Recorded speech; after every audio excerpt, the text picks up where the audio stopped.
kuna mfumo umeanzishwa rasmi kuanzia mwaka huu, ulishatajwa huko nyuma, lakini kuanzia mwaka huu mfumo wa elimu wa nchi hii, zamani ilikuwa kiwango cha mwisho cha masomo ya ulazima ni darasa la 7.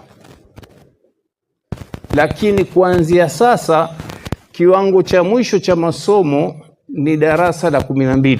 Kwa maana sasa watu wametoka kwenye masomo ya lazima ya msingi wanaingia masomo ya lazima ya sekondari. Sasa hili lina athari gani katika jamii ya Kiislamu? Linaweza likawa ni shari na likawa na kheri ndani yake.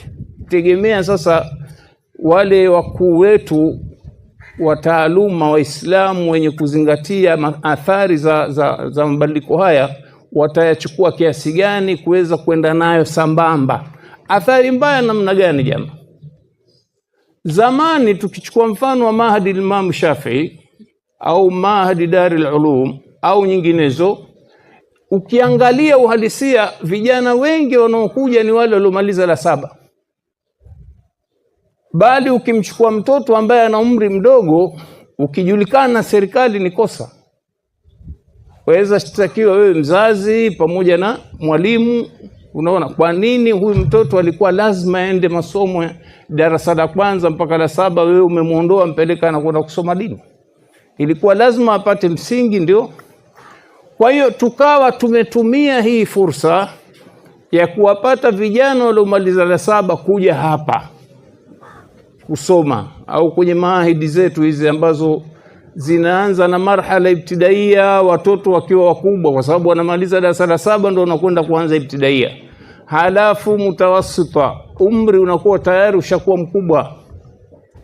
Kwa mfano kama nyinyi mnaomaliza hivi sasa, kwa hiyo mifumo ya kilimwengu ilikuwa tayari mshamaliza, mna madigrii. Leo ni siku ya kuwapa mavyeti yenu, madigrii yenu.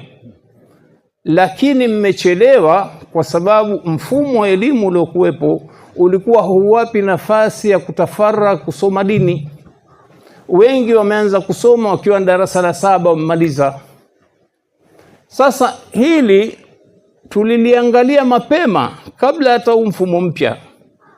Tukasema hawa vijana wakimaliza thanawi watakuwa na nafasi gani katika jamii?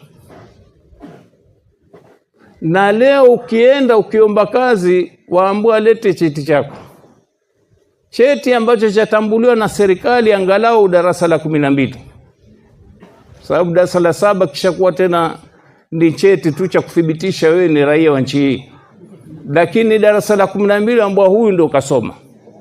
Haidhuru umepata grade gani, lakini angalau umepewa cheti, hata grade 4 sio anaita division 4.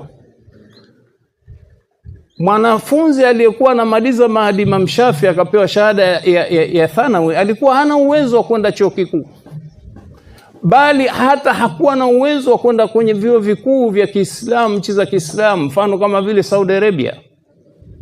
Kwa nini? Kwa sababu Mahadi Imam Shafi'i bahati mbaya haikubahatika kufanyiwa muadala wa shahada zake.